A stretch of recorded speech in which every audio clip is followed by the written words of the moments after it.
Bueno, pues continuamos con la parte segunda de nuestro noticiero profético, el plan de exterminio humano.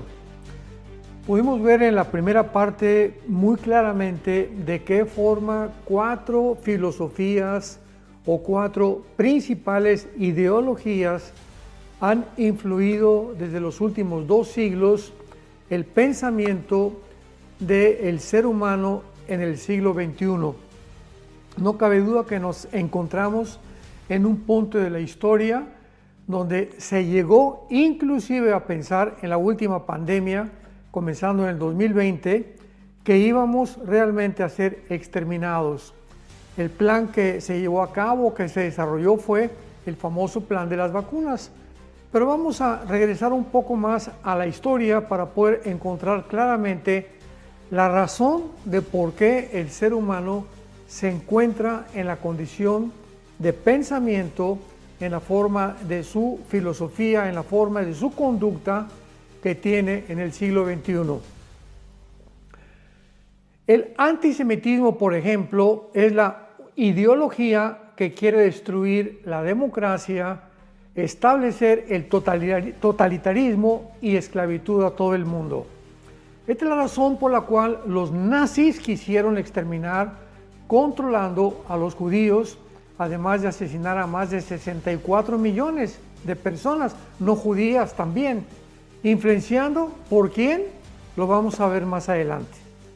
El pueblo judío surgió de la liberación de la esclavitud egipcia, promoviendo leyes mediante la Torá, o sea, la ley de los judíos, para proteger a los protegidos, a los oprimidos, a los huérfanos, etcétera, etcétera. Por ejemplo, veamos en el libro del Éxodo capítulo 22, de qué forma, versículos 18 y 19, la Biblia nos da un patrón en la Torá, que son los primeros 5 libros de la Biblia, en la conducta, la ética que se había comenzado a desarrollar en el mundo oriental y que fue transmitido al mundo occidental mediante los judíos. Dice Éxodo 22, versículo 18 al 19, a la hechicera no dejarás que viva. Ya la Torá estaba implicando que la brujería era algo completamente peligroso para el mundo occidental también. Continúa diciendo, cualquiera que cohabitare con bestia morirá. O sea, ya la Torá, la ley judía prohibía la relación o el bestialismo con los animales. Luego encontramos también el versículo 21 que dice, al extranjero no engañarás, ni angustiarás, porque extranjero fuiste en la tierra de Egipto. Vemos de qué forma estaba ya la Biblia tratando de proteger a los extranjeros. Y lo vemos también en el libro de Levítico, capítulo 25, versículo 35 al 41. Dice así, y cuando tu hermano empobreciere y se acogiere a ti, tú lo ampararás como forastero y extranjero, vivirá contigo.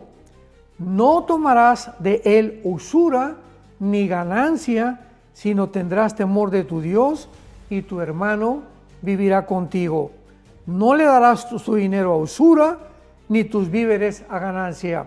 Vemos otra vez, repetidamente, en la ley de Dios a los judíos, en la Torá, de qué forma los principios de ética, de moral, para terminar con la esclavitud y el totalitarismo, tenían forzosamente que influir en el mundo occidental.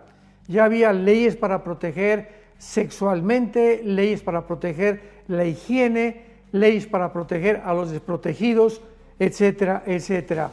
Vemos también aquí mismo en el libro de Deuteronomio, en el capítulo 1, las leyes civiles que la Torá ya estaba estableciendo para el mundo occidental.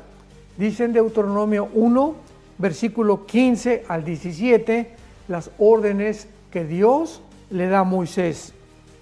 Y tomé a los principales de vuestras tribus, varones, sabios y expertos, y los puse por jefes sobre vosotros, jefes de millares, de centenas, de 50 y de 10, y gobernadores de vuestras tribus.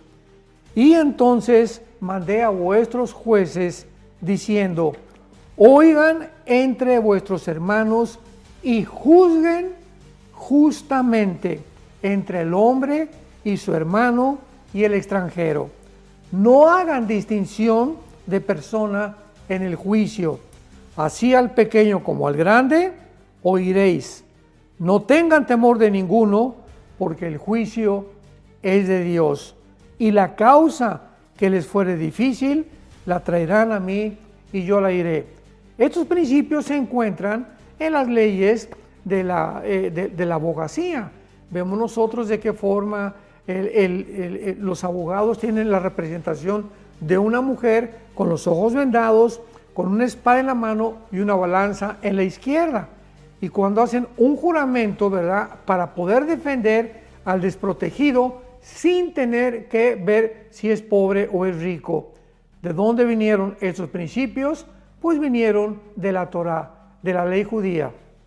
Muy bien, de esta cultura judía surge el judaísmo, trayendo a todos estos principios de ética, de conducta, de derechos humanos, de civismo, de moral, etc. Todo esto vino al occidente de la Torá, o sea, promoviendo y estableciendo estas leyes de los esclavos liberados para combatir, la opresión y el totalitarismo. En la antigüedad, los que oprimieron a todos fueron los griegos y los romanos, que tenían miles de esclavos, y no es verdad que ellos hayan inventado la democracia. Esa es una falacia total. En la Edad Media, frente a la caída del Imperio Romano Occidental, en el año 476 y 1492 después de Cristo, tenemos, por ejemplo, a la Iglesia Católica, que es greco-romana, como una organización política, religiosa, opresora y totalitaria, porque torturó y asesinó a miles de personas durante diferentes inquisiciones. Por ejemplo, la Inquisición medieval, 1231 después de Cristo, fundada por el Papa Gregorio IX en Italia y Francia. La Inquisición española, 1478 después de Cristo, establecida por los reyes católicos y avalada por el Papa Sixto IV.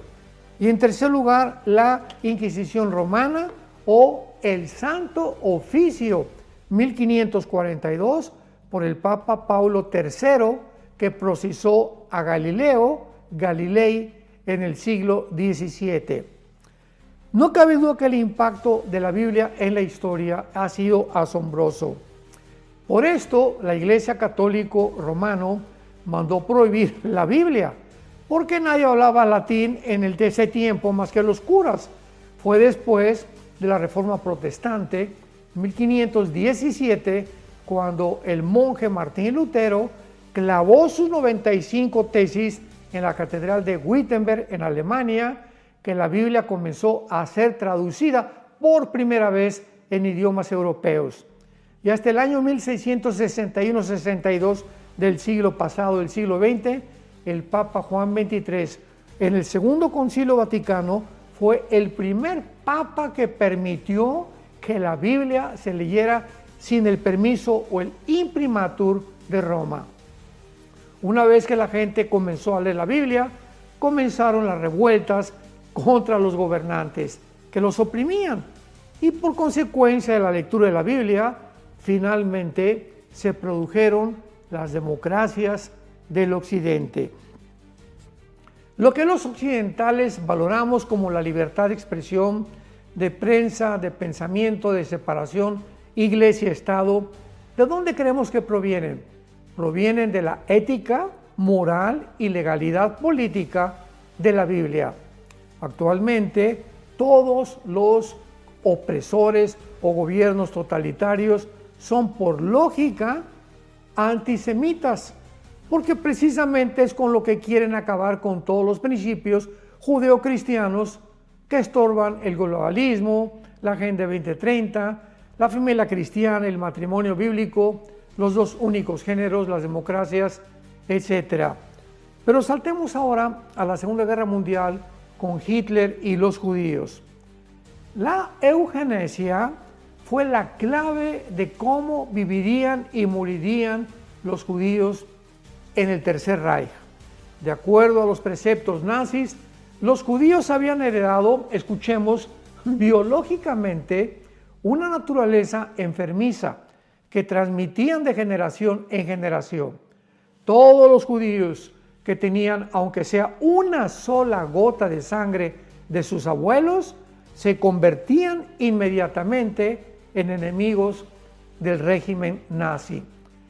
Para un censo que se hicieron en Alemania en 1933, con la ayuda de la IBM, la compañía de las computadoras, más de 600,000 personas habían sido identificadas como judíos. Pero, ¿quién era un judío? Bueno, la respuesta definiría su existencia bajo el gobierno nazi, por supuesto, porque la decisión fue dictada por la ciencia genética de los nazis, adoptada por sus regulaciones y forzada por la eficiencia del gobierno alemán. Bajo las leyes de Nuremberg, 1936, se establece la definición de lo que es un judío. Escuchemos, un judío es una persona completa que desciende de 3 abuelos judíos o 2 padres judíos. Eso era lo que era un judío. De acuerdo a los nazis, los calificados completos o parcialmente como judíos, les era prohibido en cualquier nivel social o comercial, obligados a entregar sus propiedades al régimen nazi. Los marcados como judíos eran el blanco para las esterilizaciones para detener sus líneas de sangre. ¿A qué personas entonces se les permitía vivir? Bueno, Hitler idealizaba a los rubios, a la clase blanca con ojos azules y a los arios como modelos de un ser humano perfecto. A través de una cuidadosa selección de gente aria, por supuesto, o nórdica, y una eliminación sistemática de los demás judíos y defectuosos, entre comillas, los nazis creían poder crear una super raza o un nuevo mundo controlado biológicamente por alemanes. Esto era la noción de Hitler de una super raza maestra para convertirse en el amo del mundo. Esta manía racial y enfermiza de Hitler estaba basada en una pseudociencia llamada la eugenesia, la cual le llamó, entre paréntesis, el régimen racial. La eugenesia dominó todo lo que el Tercer Reich hizo. ¿Quién podía, quién no podía vivir? Esta fue la guerra de Hitler contra la humanidad. Más que una guerra por conquistas, territorios o expropiaciones económicas. Esta es una guerra realmente, una guerra biológica, respaldada por militares genocidas, una cruzada genética para purificar al mundo e impulsar a una raza pura para el dominio adecuado de la raza humana. Más tarde, un general de Hitler llamado Rudolf Hess, general, dijo lo siguiente, entre comillas: el nacionalsocialismo, o sea, el sistema de gobierno nazi, no es más que la aplicación correcta de la biología. Pero, ¿de dónde obtuvo Hitler estas ideas acerca de la eugenesia, de las líneas de sangre defectuosas y de una raza inferior? Bueno, de un grupo de intereses corporativos dirigidos por la institución Carnegie y la Fundación Rockefeller. Legalización de las castraciones, esterilizaciones, eugenesia y vasectomías fueron aprobadas por estas instituciones. Cuando los principios de la eugenesia migraron de Inglaterra hacia los Estados Unidos En 1890, el médico de Kansas, F. Hoyt Pilcher, fue el primero en usar la castración para prevenir la procreación. A mediados de este año, castró a 58 niños quirúrgicamente y fue suspendido de estos procedimientos porque en aquellos tiempos no era legal, pero él defendió su trabajo. Más tarde fue elogiado por los directores de otras instituciones como un hombre valiente y como el pionero de la ciencia al enfrentar la ignorancia y el prejuicio de la gente.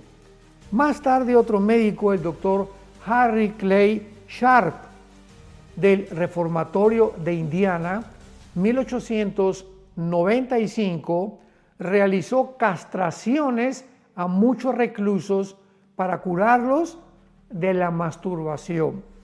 En 1904 este médico había realizado ya 176 vasectomías como una solución eugénica o disque genética para detener las líneas sanguíneas negativas de los seres humanos, aun cuando este procedimiento no era todavía legalizado.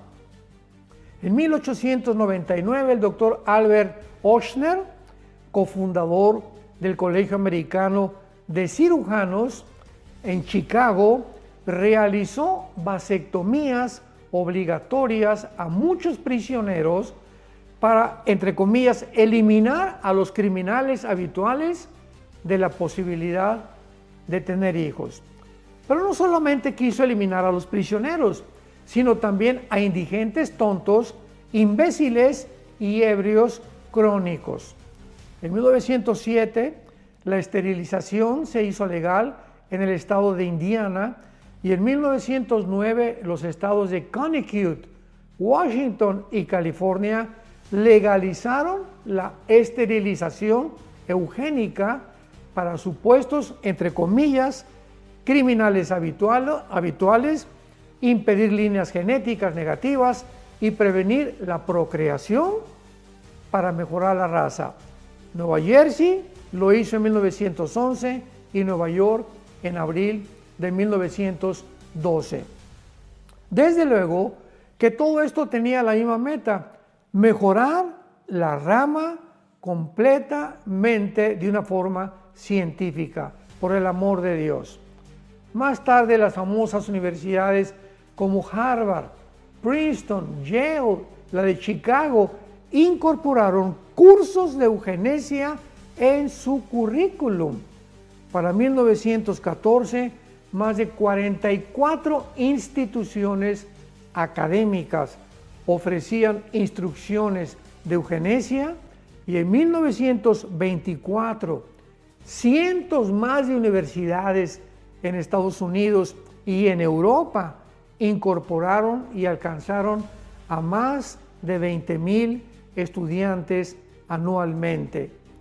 No importaba que la mayoría de los norteamericanos se opusieran a las esterilizaciones o que esta supuesta ciencia no era más que una ciencia ficción, porque todos estos supuestos científicos no estaban interesados en promover una democracia, sino en crear una supremacía racial.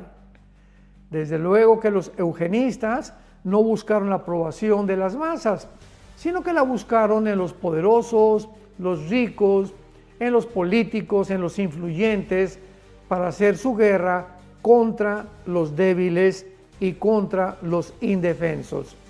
Más tarde se desarrolla la Fundación para el Mejoramiento de la Humanidad Racial por el doctor John Harvey Kellogg, que fue el famoso fundador de los cereales Kellogg, los famosos cornflakes, y fue una de las organizaciones eugenistas líderes del mundo con el propósito de crear una super raza en el mundo.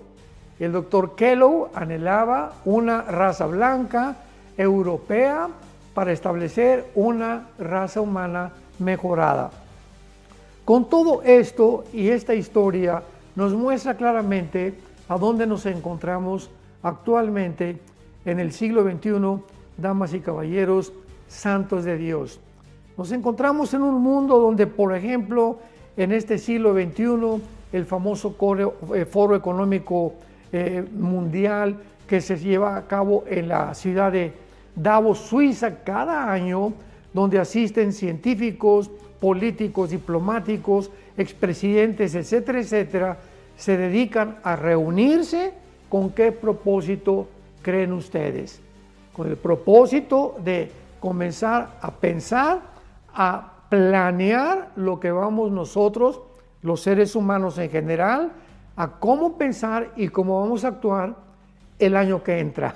O sea, es increíble que este grupo, esta élite de familias y de políticos influyentes y billonarios sean los encargados de dictar los protocolos para la forma como debemos de vivir.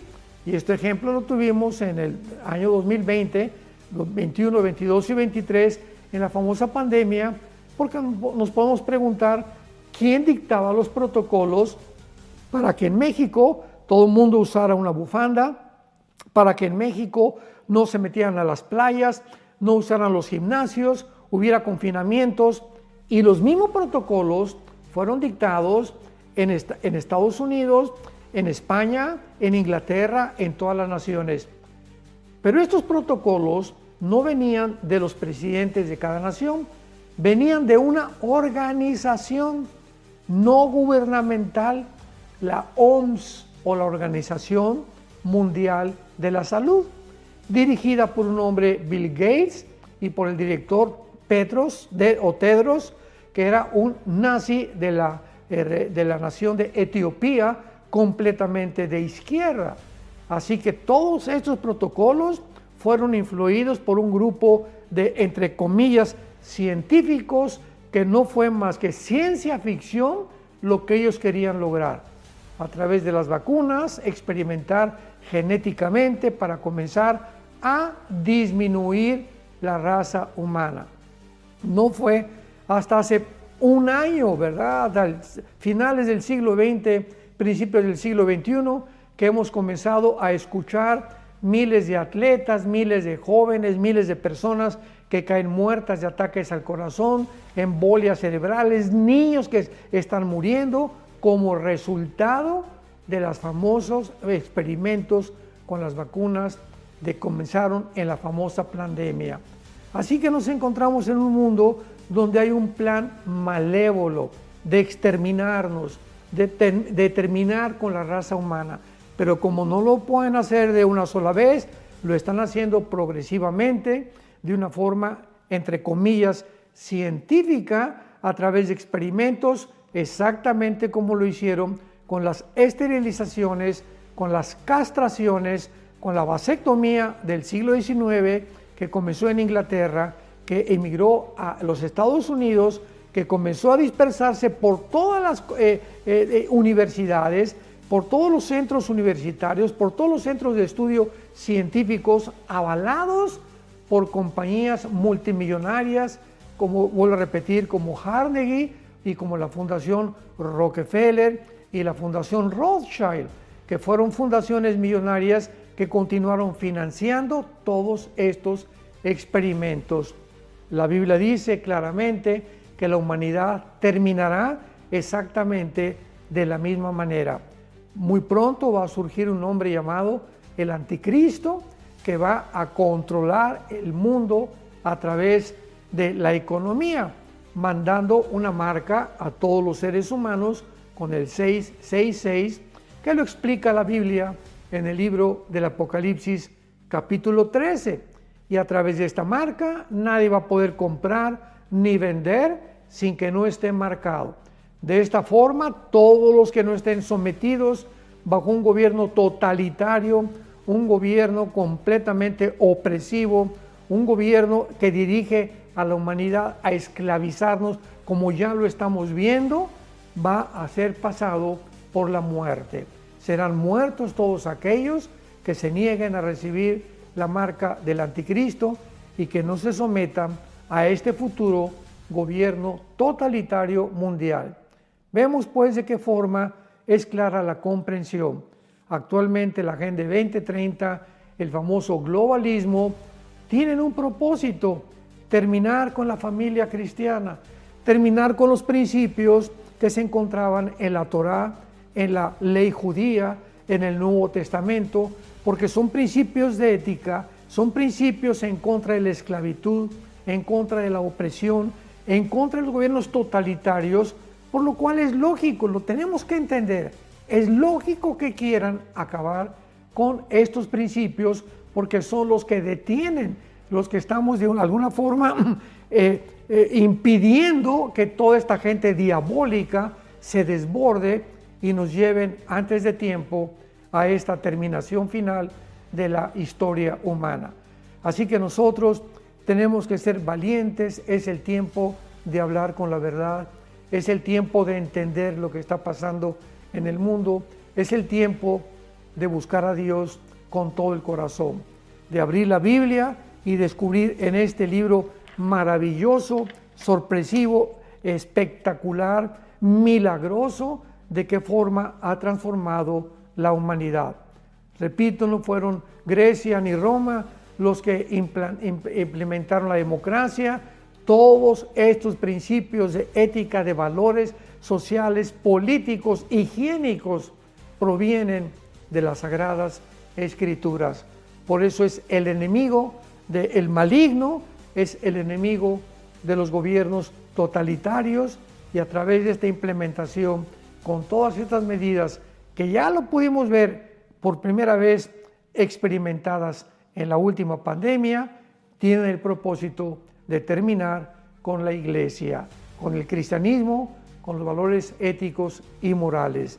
Gracias a Dios que podemos nosotros continuar teniendo hasta este momento la libertad de expresión en la mayor parte de las naciones, cosa que muy pronto se va a terminar.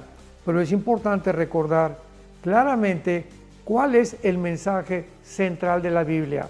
Independientemente de las leyes de ética y de moral y de higiene y de todas las leyes que han podido ser llevadas a cabo por los gobiernos, el mensaje principal de la Biblia es el siguiente: el Señor Jesucristo, el Hijo de Dios, fue crucificado, fue muerto, fue enterrado y fue resucitado a los 3 días. Y actualmente se encuentra sentado a la diestra del Padre en las alturas. Él vuelve a vivir a los 3 días para demostrarte a ti y a mí que esta vida es pasajera, que esta vida es temporal, que vamos como peregrinos simplemente por este mundo, en este planeta, pero que este planeta no es nuestro mundo final, sino que estamos siendo pasados por un desierto como una prueba donde Dios está probando nuestros corazones, seleccionando a los seres humanos que pasan esta prueba para poder vivir la eternidad juntamente con